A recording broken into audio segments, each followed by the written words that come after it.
अनुभव करो इस ज्वाला को युवराज दुर्योधन। ये वही ज्वाला है जो इतनी वर्षों से मेरी माता के हृदय में धधक रही है।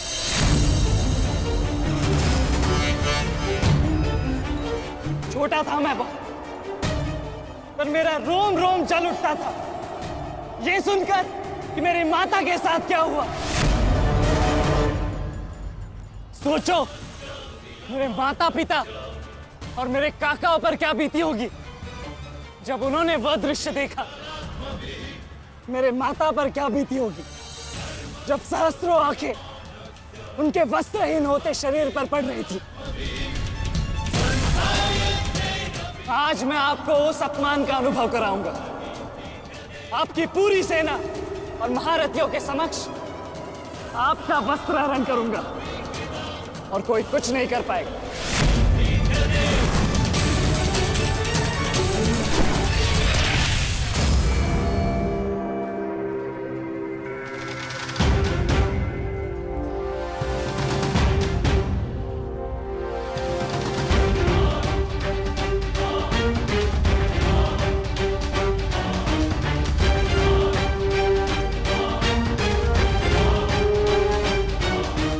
अनुभव करो उस अपमान का, अनुभव करो उस वस्त्रहरण से हुए अपमान का जो आप सभी ने किया। नदी जब सीमा तोड़ती है तो बाढ़ आती है। आज आपकी पाप की धारा की बाढ़ में आप स्वयं बह जाएंगे काकाश्री।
आप अपनी शक्ति व्यर्थ कर रहे हैं आचार्य।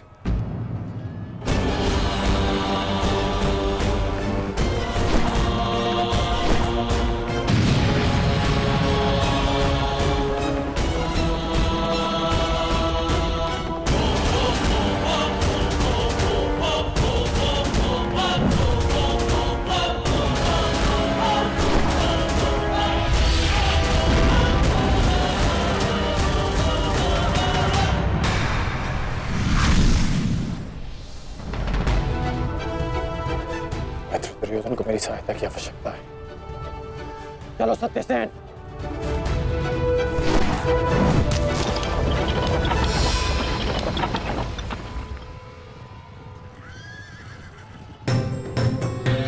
कहां चले अंगराज? मैं जानता हूं कि तुम्हारे मित्र पे आए संकट का संदेश तुम्हें मिल चुका है, परंतु मैं तुम्हें जाने नहीं दे सकता। तुम कदाचित मुझे रोक सकते थे अर्जुन, परंतु तुमने एक भूल कर दी। तुम अपने रथ पर नहीं हो अर्जुन। हाँ, वासुदेव तुम्हारे सारथी हैं,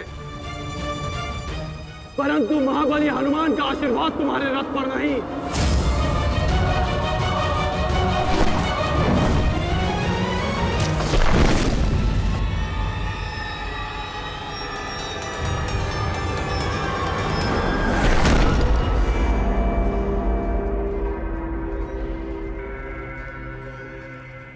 चलो।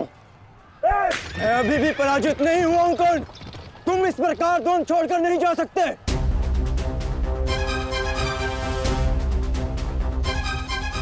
युद्ध के नियम भूल रहे हो अर्जुन। युद्ध का नियम है कि महारथी ही महारथी के साथ द्वंद्व कर सकता है, और तुम रथ विहीन हो, इसलिए मैं तुम्हारे साथ द्वंद्व नहीं कर सकता। पहले अपने रथ का पहिया सुधारो, फिर आकर मुझे युद्ध का आह्वान देना, क्योंकि परशुराम शिष्य कर्ण नियम तोड़कर युद्ध नहीं करेगा।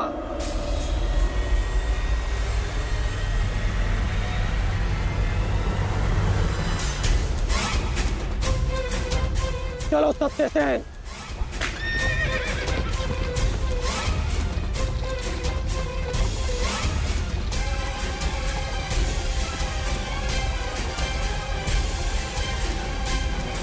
अब समझे पार्थ कि मैं कर्ण की प्रशंसा क्यों करता हूं।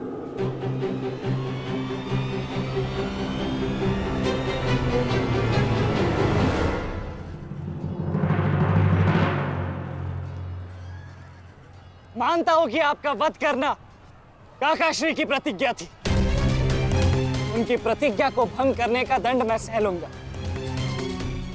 परंतु आज अपनी माता के अपमान का दंड मैं आपको अवश्य दूंगा।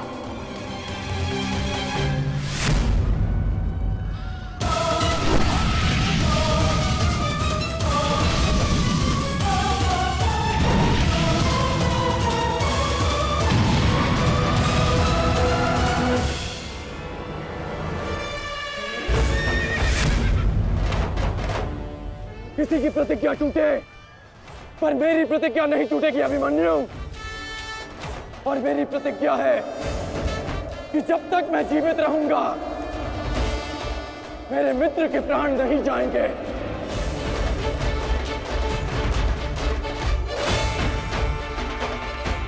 यदि जीवित रहना चाहते हो तो पीछे हट जाओ अभिमन्यु। आप भूल रहे हैं अंगराज कि मैं किसका पुत्र हूं।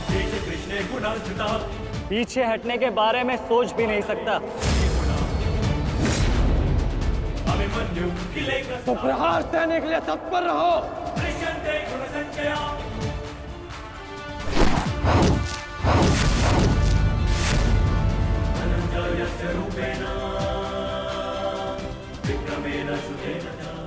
ये मेरे लिए पर्याप्त नहीं अंगराज।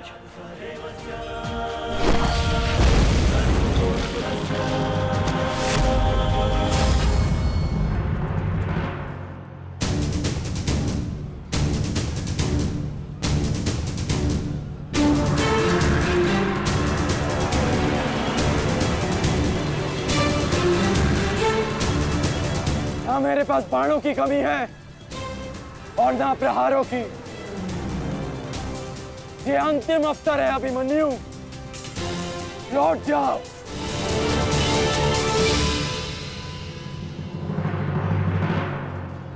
तो मेरे तुनीर में भी उत्तर प्रस्तुत है अंगराज।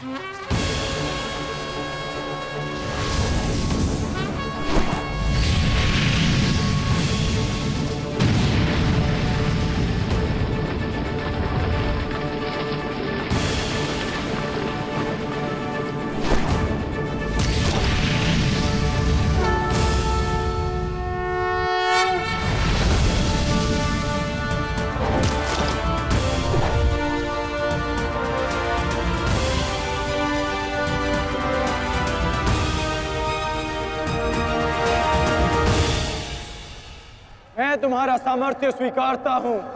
तुम्हें कुशल योद्धा हो अभिमन्यु, किंतु कुशल होने के साथ साथ बुद्धिमान होना भी आवश्यक है। लौट जाओ। यदि कल युद्ध करना चाहते हो तो आज जीवित रहना सीखना होगा। लौट जाओ अभिमन्यु।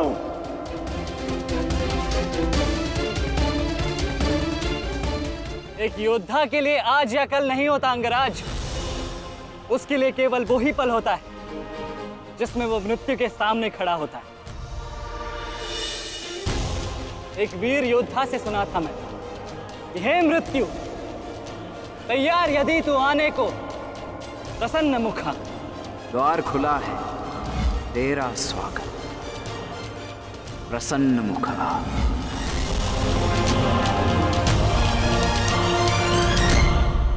मुझे रोकने का अब केवल एक ही अस्त्र है आपके पास। या आपको मेरा वध करना होगा। तो लीजिए अंगराज, अपने पुत्र के मृत्यु का प्रतिशोध लीजिए। आपके समक्ष आज वो योद्धा खड़ा है जिसके पिता ने आपके पुत्र का वध किया था। प्रतिकार कीजिए अंगराज, रुके क्यों है? क्योंकि जो पीड़ा मैंने सही, मैं नहीं चाहता कि वो पीड़ा मेरा शत्रु भी सहे। पुरुषसेन ने अपना विकल्प स्वयं चुना था। वो रणभूमि छोड़कर जा सकता था, परंतु उसने मृत्यु चुनी। गर्व है मुझे तुम जैसे युवा योद्धाओं पर, जो अपना कर्तव्य पूर्ण करने के लिए सदैव तत्पर रहते हैं। मैं जानता हूं कि तुम पीछे नहीं हटने वाले अभिमन्यु, परंतु मुझे भी अपना कर्तव्य पूर्ण करना है।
तुम्हें देखकर मुझे अपना बचपन स्मरण हो रहा है। अभी तुम्हारा जीवन आरंभ हुआ है वत्स। इसे इस प्रकार व्यर्थ मत करो।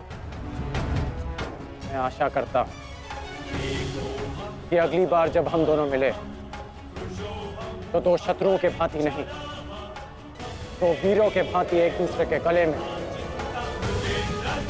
अभी तुम्हारा जीवन शेष है। जाओ वत्स।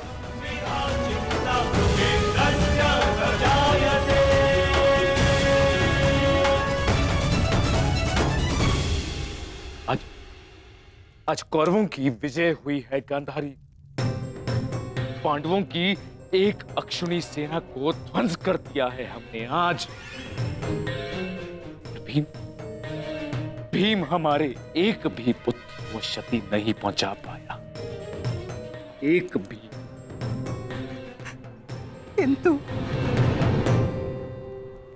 किंतु दुर्योधन का क्या महाराज?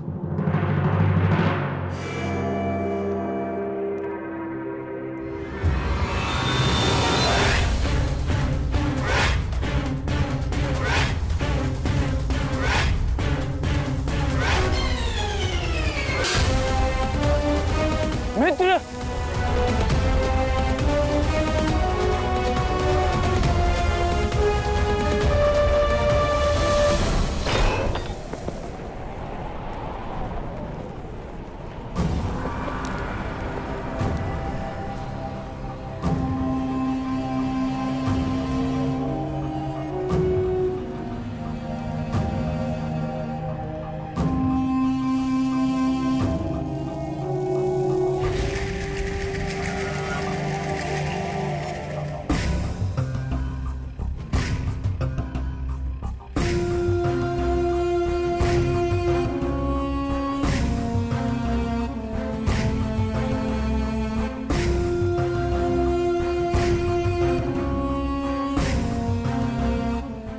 आज मैं आपको उस अपमान का अनुभव कराऊंगा। आपकी पूरी सेना और महारथियों के समक्ष आपका वस्त्र हरण करूंगा।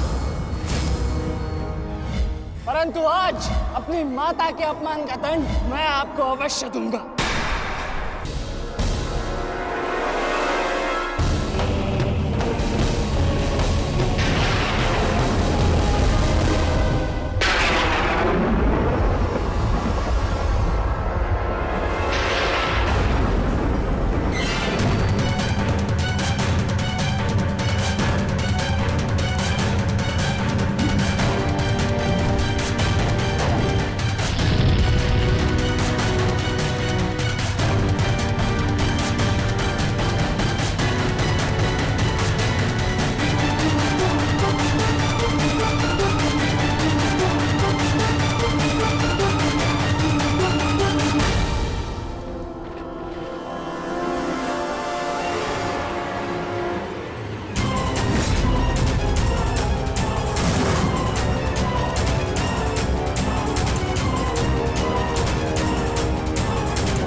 रुकिए ज्येष्ठ, ऐसा मत कीजिए।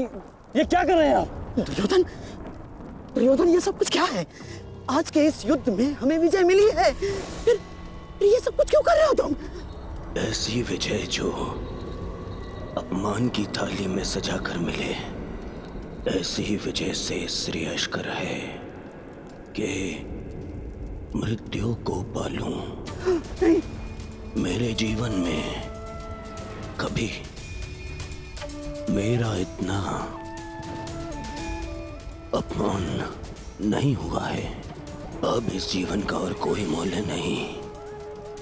मैंने ये युद्ध संपत्ति के लिए नहीं, अपने हट, अपने सम्मान के लिए बुलाई थी। अब जब सम्मान ही नहीं रहा तो इस विजय का मैं क्या करूंगा? मेरी सेना के सामने विश्व के महानतम योद्धाओं के रहते वो 16 वर्ष का बालक मेरे वस्त्र हरण कर गया और चेतावनी देकर गया है कि युद्ध में जब भी मिलेगा पुनः यही दोहराएगा। अब ये वस्त्र हरित दुर्योधन सम्राट बन भी गया। कैसे अपनी सेना से, अपनी प्रजा से आंख मिला पाऊंगा मैं? इस लज्जा के साथ मैं अब जीवित नहीं रह सकता। नहीं दुर्योधन, देखो अपने क्रोध पर काबू पाओ। देखो विजय हमारे निकट है दुर्योधन, मानो मेरी बात। छोड़िए मुझे मामाश्री, छोड़िए मुझे, अन्यथा इस अग्नि में मैं अपने आप से पहले आपकी आहुति दे दूंगा। छोड़िए मुझे। नहीं, छोड़िए, छोड़िए मुझे।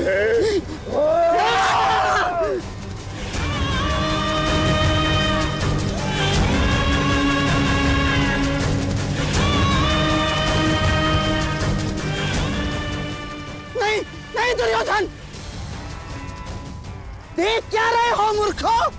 कोई रोको इस अनर्थ को।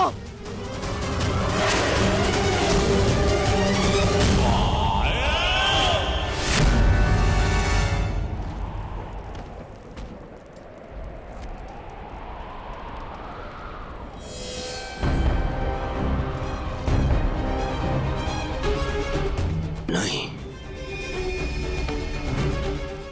अब नहीं।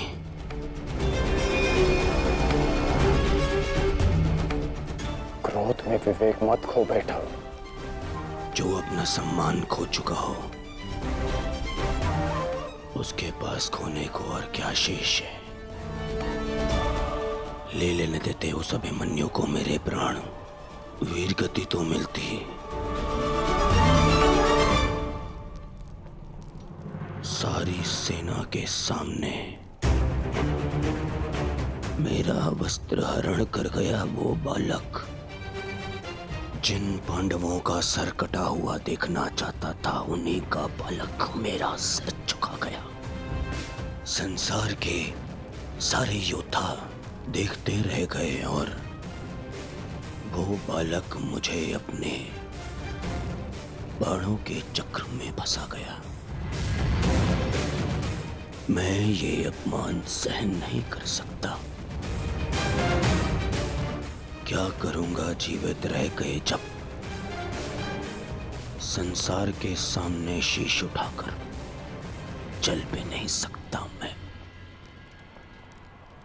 इसीलिए अब मैं अग्नि स्नान करूंगा।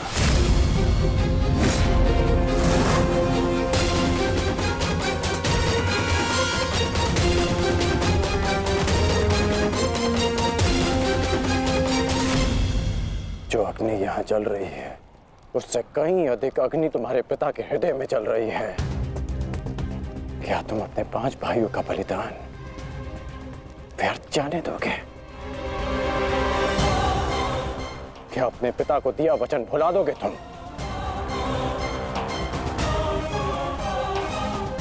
अपने चारों ओर देखो मित्र, क्या ये सब व्यर्थ ही अपने प्राणों के साथ खेल रहे हैं? जो वीर गति को प्राप्त हुए हैं, क्या उनका बलिदान व्यर्थ जाने दोगे तुम? तुम्हारे अनुज, तुम्हारे मामाश्री, तुम्हारे गुरुदेव, ये सब तुम्हारे सम्मान, तुम्हारे अधिकार के लिए लड़ रहे हैं और तुम अपने कर्तव्य से मुंह मोड़ना चाहते हो। पूछो अपने सैनिकों से कि आज जो युद्ध में हुआ कि क्या वो उससे लज्जित हैं या वो कल युद्ध में उसका प्रतिशोध लेंगे? बोलो सैनिकों! प्रतिशोध लेंगे! प्रतिशोध लेंगे! प्रतिशोध लेंगे!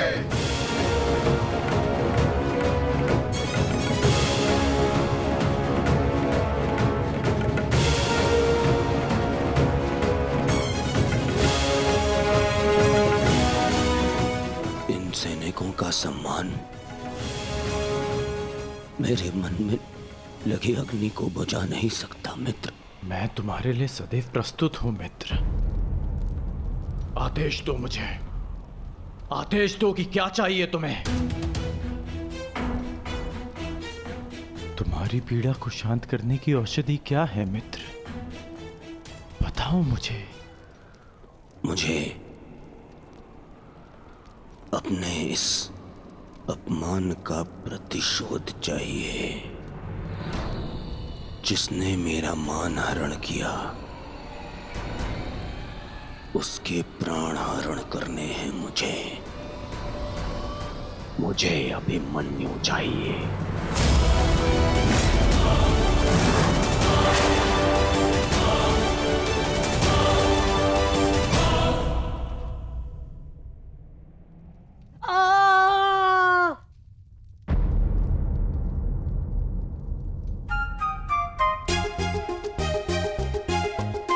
बहुत पीड़ा हो रही है ना इन्हें?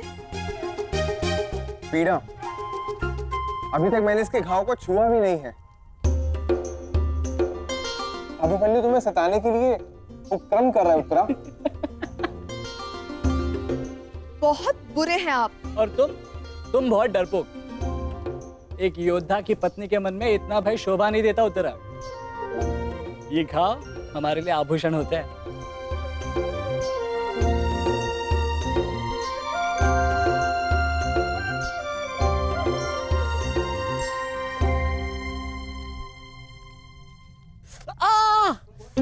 क्यों सताते हो तुम उससे? अब क्या करूं माता, वो तो आजकल हर बात पर क्रोधित हो जाती है। और अब आप भी मुझे डांट रही हो। तुम्हें अधिक चोट तो नहीं आई ना पुत्र? नहीं पिताश्री, बल्कि बहुत कुछ सीखने को मिला। सच में अंगराज कर्ण एक महान योद्धा है। उन्हें आपके अतिरिक्त और कोई टक्कर नहीं दे सकता। हाँ पुत्र, परंतु हम दोनों के लक्ष्य और सोच भिन्न है। मुझे तुम पर गर्व है।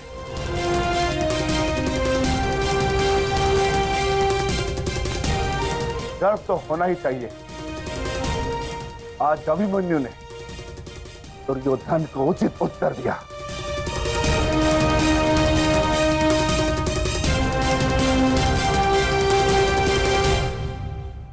सत्य अभिमन्यु, आज तुमने जो युद्ध भूमि में किया वो अद्भुत था, और मुझे विश्वास है कि कल का दिन इतिहास में तुम्हारा नाम सदैव के लिए अमर कर देगा अभिमन्यु।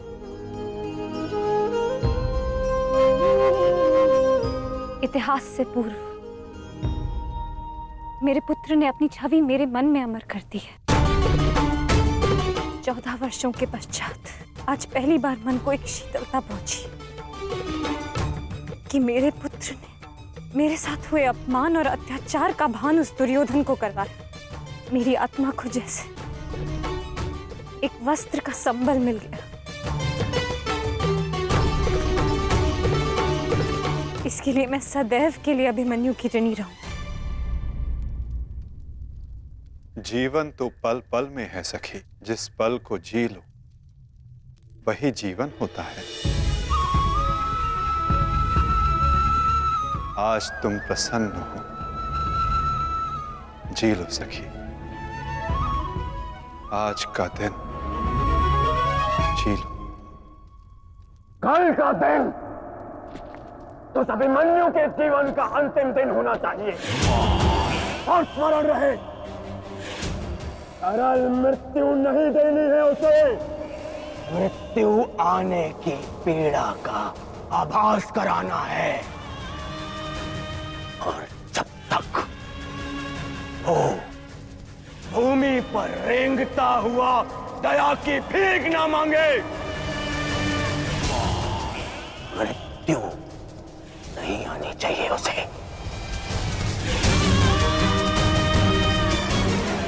वो मृत्यु मांगेगा और मैं हर पल उसे मृत्यु और जीवन के बीच में झुलाऊंगा मैं उसे। असंभव युवराज, जब तक युद्ध भूमि में पांडव उपस्थित हैं तब तक अभिमन्यु तक पहुंचना असंभव होगा। वैसे भी उन्हें ज्ञात होगा कि आज आपके साथ जो हुआ उसका प्रतिशोध आप अवश्य लेंगे। इसी कारण अभिमन्यु तक पहुंचना इतना सरल नहीं होगा।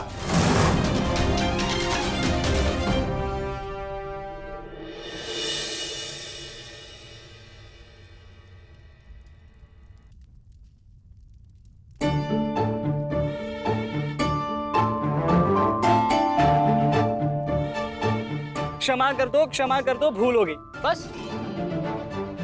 अच्छा, क्षमा भी कर दो।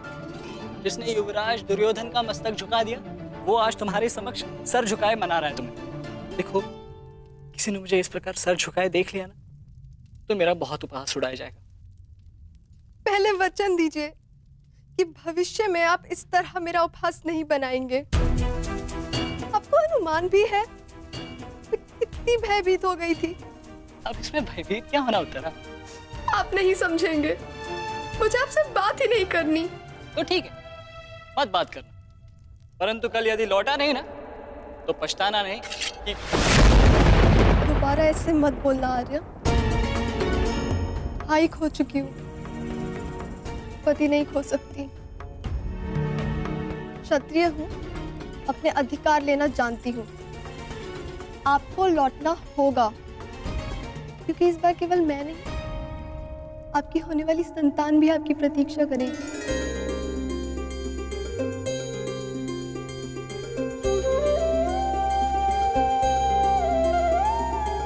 सत्य उत्तरा?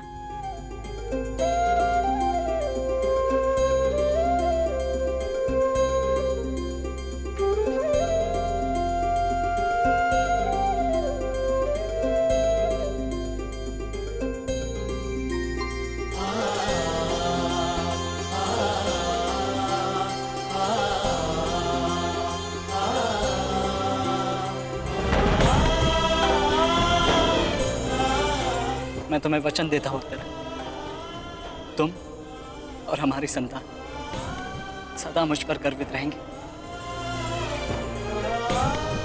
जानती हूँ, आपकी संतान बहुत भाग्यशाली है। उसे अपने पिता की शौर्य गाथा सुनने को मिलेगी। गाथाएं विजय के साथ होती है उत्तर, और विजय अभी शेष है। युद्ध शेष रहे या न रहे, उस अभिमन्यु के प्राण शेष नहीं रहने चाहिए आचार्य। आप सेनापति हैं, तीरगत के वीर नरेश शर्मा, मध्य नरेश सैन्य, अश्वत्थाम आंगराज, इतने वीरों के होते हुए भी क्या एक बालक को बंदी बनाया नहीं जा सकता? तुम्हारे प्रतिशोध के लिए केवल कुशल योद्धाओं की नहीं, बल्कि एक उत्तम योजना की आवश्यकता है मेरे होने वाले सम्राट। हमारी सफलता एक उत्तम योजना में छिपी है।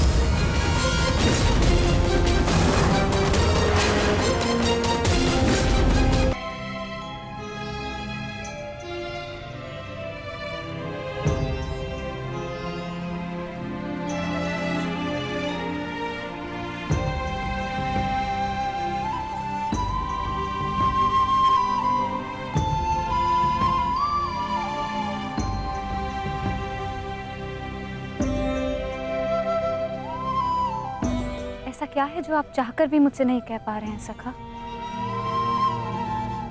ये रात का अंधकार भी आपके मुख पर आए हुए भाव मुझसे नहीं छुपा सकता। रात्रि के बाद दिन आता है सखी, उसी प्रकार जीवन के पश्चात मृत्यु आती है।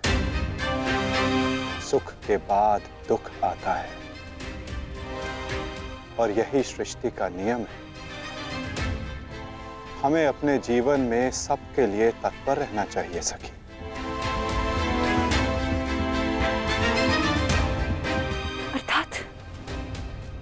अर्थात जो मेरा भय है, क्या वो सच होने वाला है माधव? क्या कल पांडवों के साथ कुछ अनिष्ट होने वाला है?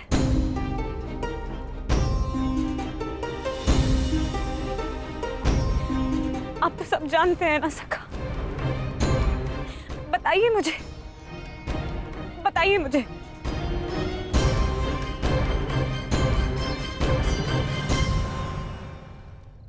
कभी कभी भविष्य का ज्ञान होना भी दुख का कारण बन सकता है सखी।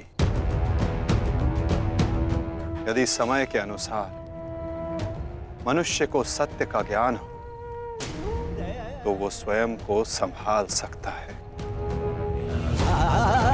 और आज तुम्हारी प्रसन्नता का दिन है सखी। आज तुम्हारे पुत्र ने तुम्हारे अपमान का प्रतिकार किया है। जाओ सखी, जाकर सो जाओ, क्योंकि जीवन की हर रात्रि सदैव सोने के लिए नहीं होती।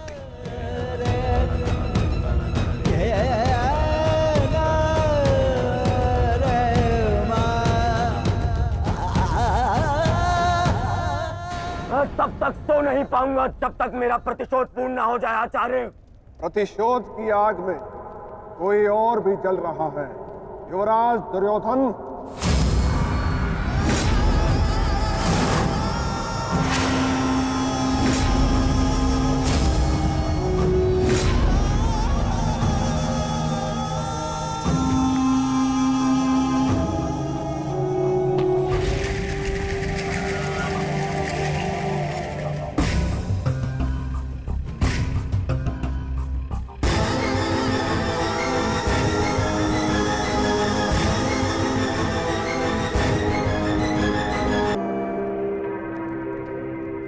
माता श्री सिंधु नरेश जयद्रथ। भूल को क्षमा किया जा सकता है, अपराध को नहीं। इस सम्मान के पश्चात विचलित बचा तो ऐसा भयंकर प्रतिशोध होगा कि तुम पांचों की आत्मा कांप उठेगी। प्रतिशोध दूंगा। कल तुम्हारे साथ साथ मेरा प्रतिशोध भी पूर्ण होगा, और मैं सम्मान सहित तुम्हारी बहन दुशला को अपना मुख दिखा सकूंगा।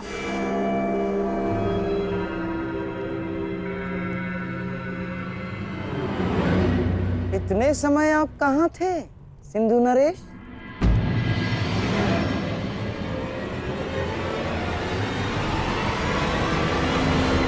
अपने अपमान के प्रतिशोध का प्रबंध कर रहा था।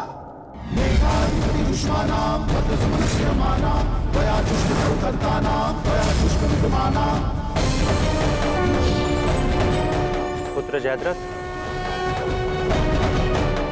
मैं तुम्हारी तपस्या से प्रसन्न हूं। मांगो, क्या वर मांगते? महादेव, मुझे अपने प्रतिशोध का अवसर चाहिए।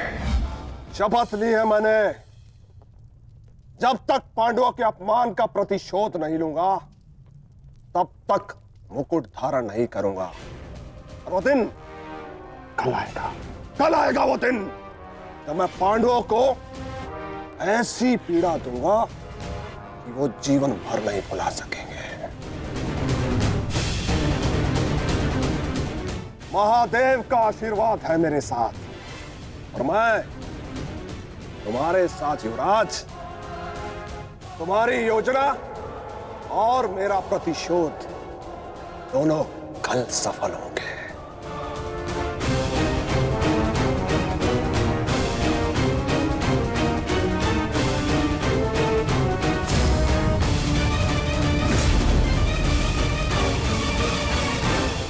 हर हर महादेव, हर हर महादेव।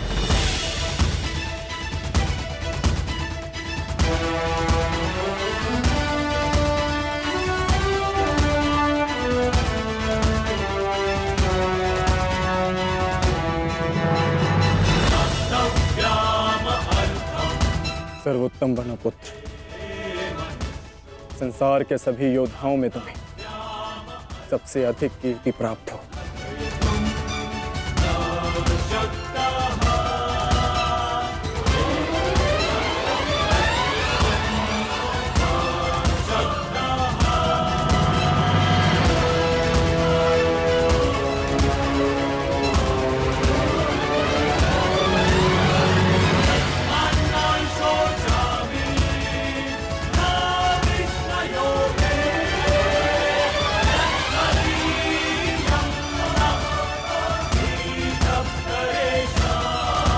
आशीर्वाद दीजिए मामा श्री कि मैं विजय श्री प्राप्त कर लूं।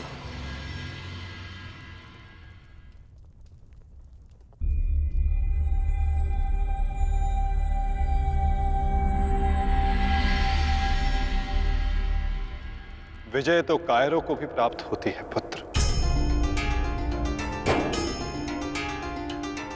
परंतु कीर्ति और यश केवल शूरवीरों का मुकुट बनती है। मेरा आशीर्वाद तुम्हारे साथ है पुत्र। तुम युद्ध क्षेत्र में वो कीर्ति प्राप्त करो जो तुम्हें अमर बना दे।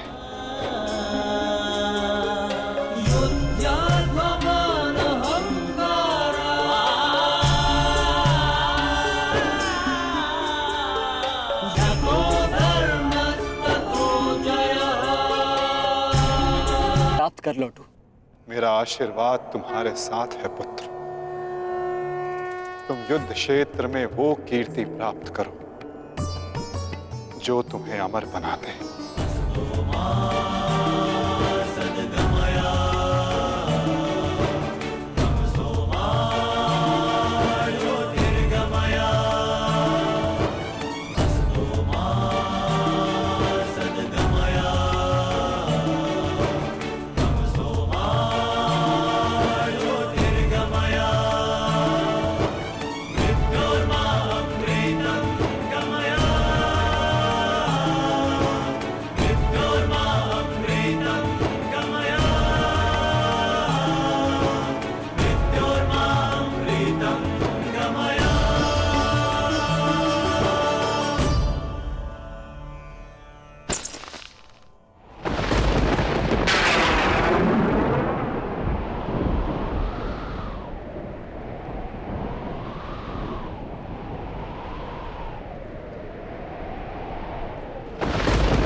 क्या हुआ अंगराज?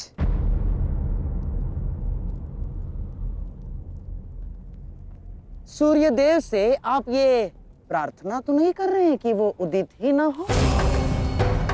अर्जुन को दिया वचन आपको पूर्ण करना होगा अंगराज। सूर्यास्त का बहाना बनाकर कहीं आज भी शत्रु को जीवित छोड़ देने का मन तो नहीं बना लिया आपने?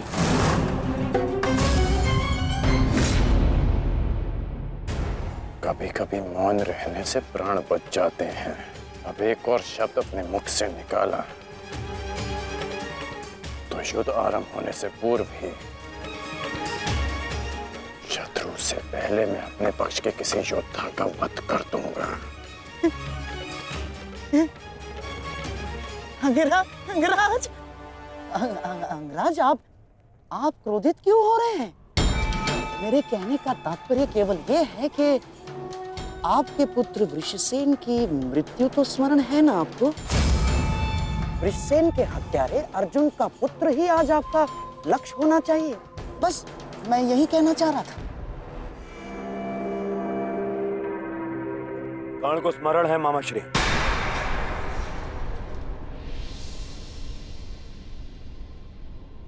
और मुझे भी।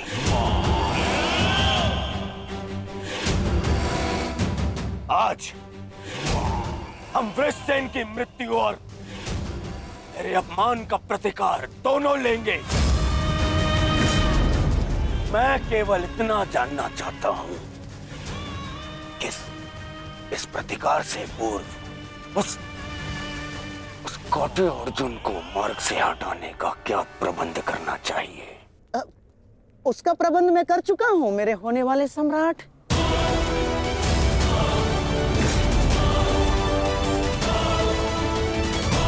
महाराज, त्रिगत नरेश सुशर्मा अवसर का लाभ उठाने के लिए एक विशाल सेना के साथ विराट पर आक्रमण करने जा रहे हैं।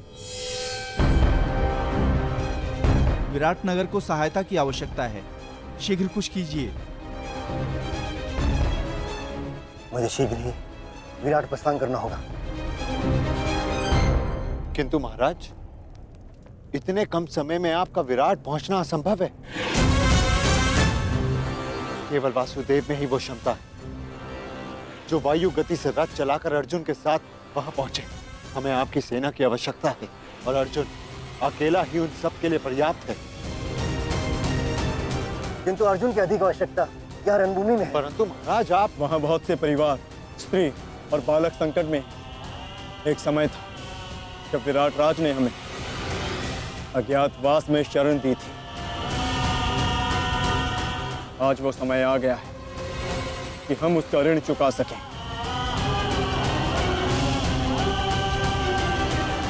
और फिर अभिमन्यु भी तो यहाँ है। मुझे इस पे पूर्ण विश्वास है।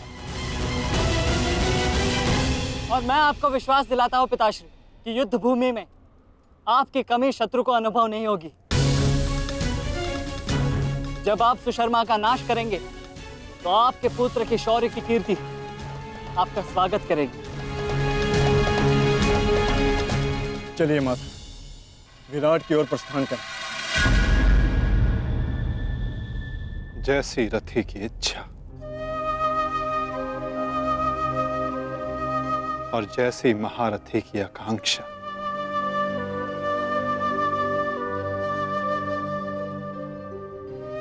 आओ पार्थ।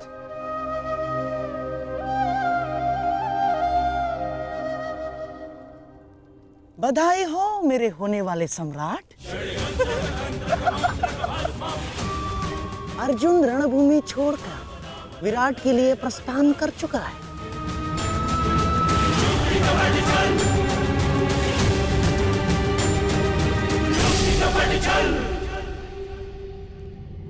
आचार्य द्रोण, समय आ चुका है। हमारी सेना को अपनी योजना अनुसार सज्ज कीजिए। जिस प्रकार चक्की का पत्थर एक ही चक्कर में अन्न के दानों को पीस देता है, उसी प्रकार हमारी ये सेना शत्रु सेना को एक ही चक्कर में पीस देगी युवराज।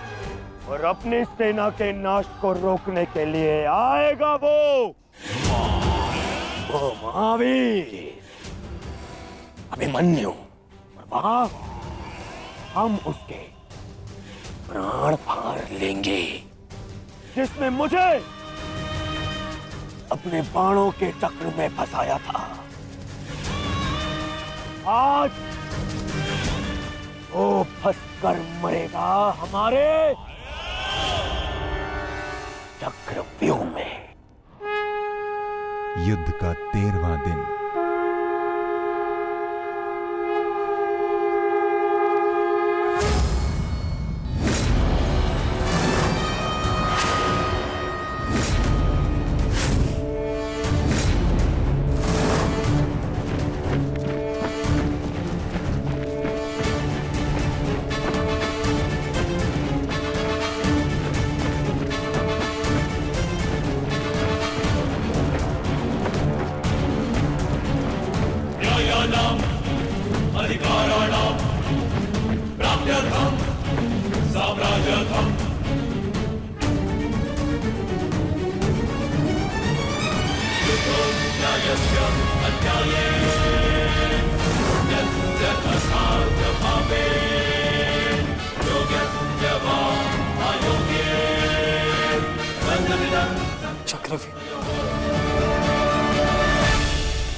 युधिष्ठिर, मैं कौरव सेनापति द्रोण चेतावनी देता हूं तुम्हें कि यदि तुम विजय प्राप्त करना चाहते हो तो इस व्यूह के भीतर आओ, और यदि तुम इस व्यूह को तोड़ने में सक्षम रहे तो हम अपनी पराजय स्वीकार कर लेंगे, और यदि नहीं तो तुम अपनी हार स्वीकार कर लेना। सुना तुमने?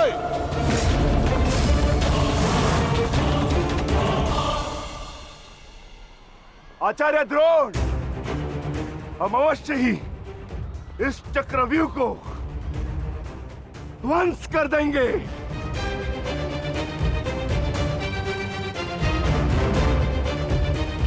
यह संभव है। चक्रव्यूह युद्ध का सबसे कठिन और सबसे विनाशकारी व्यूह है। इसका हल केवल अर्जुन के पास है। यह आचार्य द्रोण की योजना थी, इसीलिए अर्जुन को युद्ध भूमि से दूर किया गया।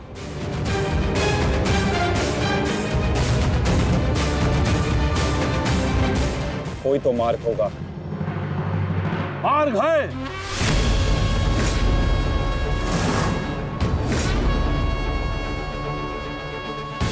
मैंने भी उसी आचार्य भारद्वाज से चक्रव्यूह भेदन सीखा है, जिस आचार्य भारद्वाज से उस द्रोण ने चक्रव्यूह की रचना सीखी।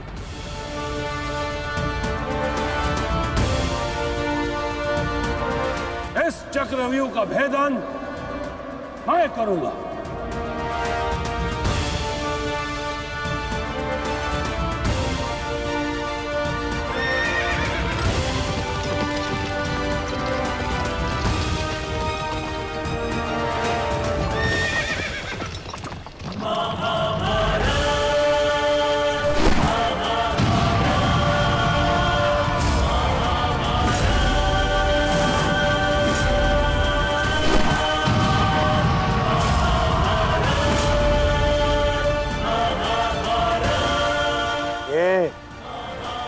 क्या है आचार्य?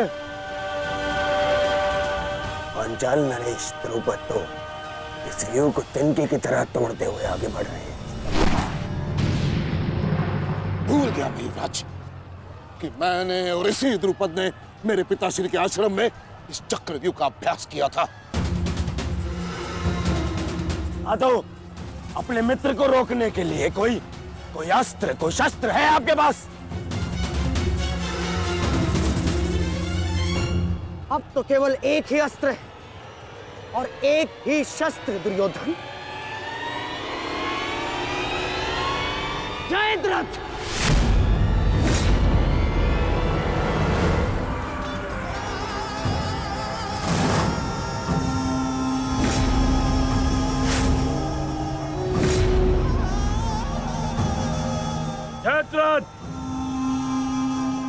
कदाचित द्रौपदी के पतियों द्वारा किया गया अपमान भूल गए हो तुम। इसीलिए द्रौपदी के पिता के समक्ष उपस्थित हुए हो। आज द्रौपदी के पति हो या उसके पुत्र, कोई मुझे नहीं रोक सकता।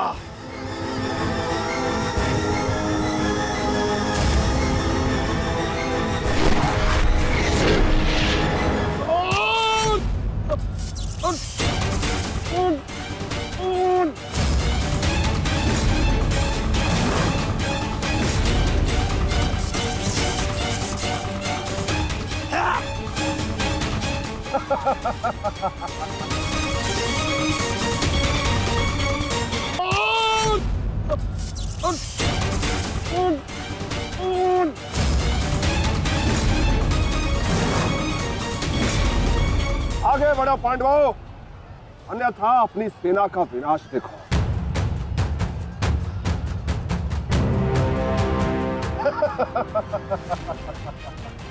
शेष पिताश्री, मुझे आज्ञा दीजिए। मुझे चक्रव्यूह के भीतर प्रवेश करने का मार्ग ज्ञात। मैंने पिताश्री से सुना था कि ये मैं कर सकता हूं। नहीं अभिमन्यु, मैं तुम्हें इसकी अनुमति नहीं दे सकता। धर्मराज ठीक कह रहे हैं। आचार्य ने कुछ सोच समझकर ही इस व्यूह की रचना की है। अब इसे शक्ति का सम्मिलित प्रहार ही तोड़ सकता है। मैं और भीम मिलकर प्रहार करेंगे।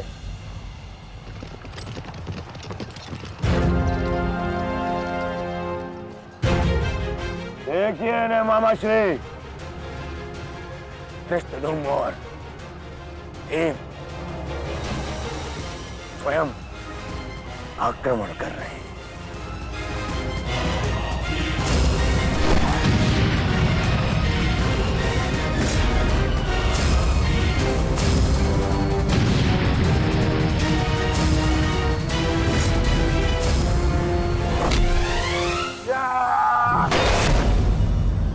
आज इनके हर एक प्रहार का उत्तर है जयद्रथ।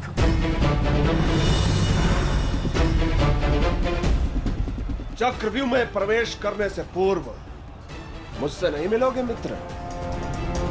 स्मरण है ना 5 चोटियां? आज उसी के प्रतिकार का दिन है। प्रभु, मैं चाहता हूं कि युद्ध भूमि में किसी एक दिन सभी पांडवों पर विजय पा सकूं। सब पांडवों पर विजयी होने का आशीष नहीं दे सकता जयद्रथ, क्योंकि अर्जुन को मैंने पशुपतास्त्र दिया। मेरा ही वरदान मेरी ही शक्ति को छीन नहीं कर सकता। इसलिए केवल अर्जुन को छोड़ जिस दिन तुम चाहोगे, शेष संसार के समस्त योद्धाओं के समक्ष तुम अपराजय रहो। आगे बढ़ो भीम, आज मेरी गदा का स्वाद भी चक्कर देखो।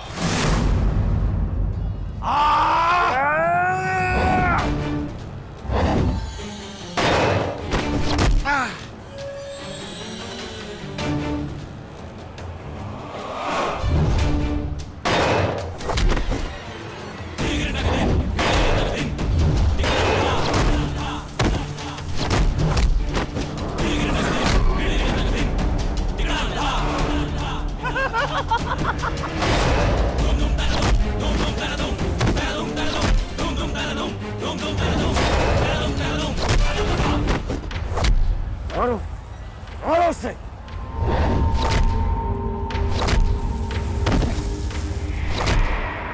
ताजश्री, आप ऐसा कैसे होने दे सकते हैं? ताजश्री भीम और मामा धृष्टद्युम्न में शक्ति है, परंतु चक्रव्यूह को शक्ति से नहीं, युक्ति से तोड़ा जा सकता है। मुझे आज्ञा दीजिए। नहीं पुत्र, भविष्य के लिए वर्तमान को दांव पर लगाया जा सकता है, परंतु वर्तमान के भविष्य को खोया नहीं जा सकता।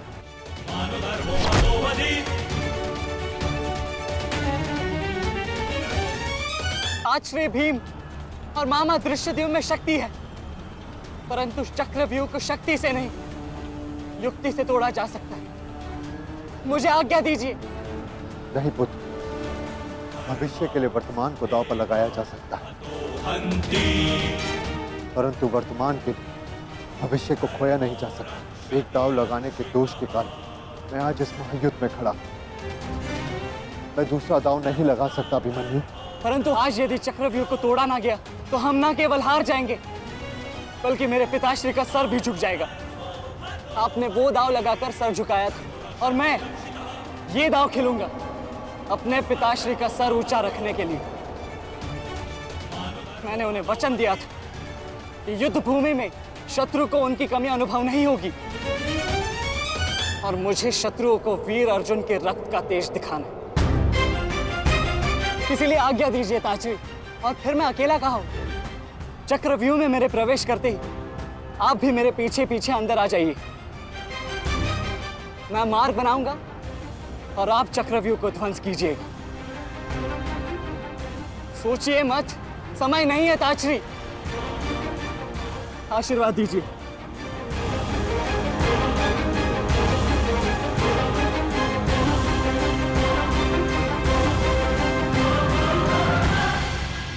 ठीक है पुत्र, किंतु सतर्क रहना। हम तुम्हारे पीछे ही रहेंगे। आगे बढ़ो।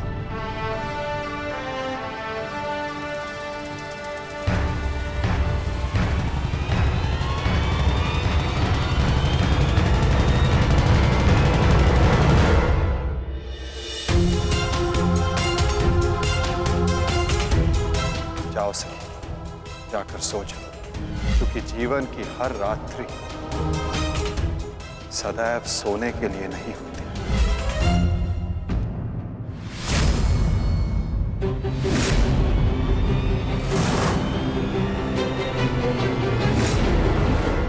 मेरी सुरक्षा के लिए माता यज्ञसेनी का आशीर्वाद है मेरे साथ, और जब तक ये मेरे साथ है मुझे कुछ नहीं हो सकता।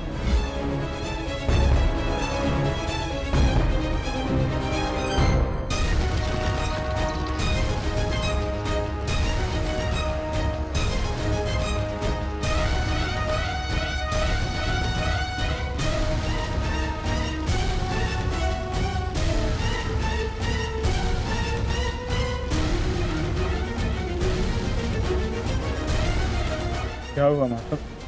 आप रुक क्यों गए? चूंकि समय नहीं रुकता पार्थ,